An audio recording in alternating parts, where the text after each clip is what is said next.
யாருக்கும் உன் கண்ணீர் தெரியாது, யாருக்கும் உன் வேதனை தெரியாது, யாருக்கும் உன் வலிகள் தெரியாது. அதனால் நீ யாரை பற்றியும் கவலை கொள்ளாதே, எதை நினைத்தும் பயப்படாதே. இந்த பழனி முருகன் உன் அருகிலேயே இருக்கிறேன். அனைத்தையும் என்னிடத்தில் விட்டுவிடு.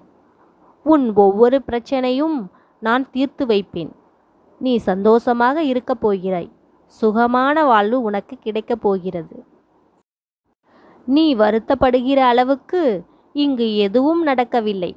அனைத்தும் உனக்கு சாதகமாக நான் மாற்றித் தருவேன். நீ சற்று பொறுமையாக இருந்தால் மட்டும் எனக்கு போதும்.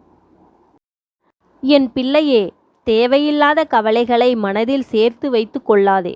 நல்ல நல்ல விஷயங்கள் நிறைய இருக்கிறது. அதை நினைத்து சந்தோஷப்படு. உன் வாழ்வில் அற்புதங்கள் நடக்கப் போகிறது. சந்தோஷமாய் வாழப்போகிறாய். உன்னை தேடி நான் வந்திருக்கிறேன். உன் வாழ்வு இனிமையாக மாற்றப் போகிறேன். கவலை கொள்ளாதே.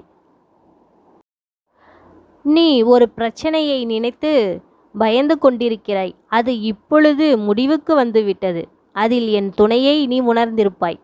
உன் பயம் நீங்கி நான் உன் வீட்டிற்கே வந்துள்ளேன். இன்னும் சில காரியங்களை நீ முடிக்க நான் உனக்கு துணையாக உள்ளேன்.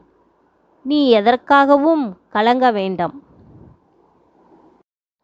உன் மனதில் உள்ள பாரம் எல்லாம் உடைந்து சுக்குநூறாக போகிறது. ஒருவித அமைதி மனதில் உனக்கு நிலவப் போகிறது. நீ எதிர்பார்த்த நன்மையும் நடக்கப் போகிறது. இதுவரை முன்னும் பின்னும் இழுத்து கொண்டிருந்த உன்னுடைய மகிழ்ச்சி இனி தொடர்ந்து கொண்டே இருக்கும். ஆம், நான் சொன்னது அனைத்துமே நடக்கும். நீ ஆறுதல் தேடி எவரிடமும் போக தேவையில்லை. இனி ஆறுதல் உன்னிடமே இருக்கிறது.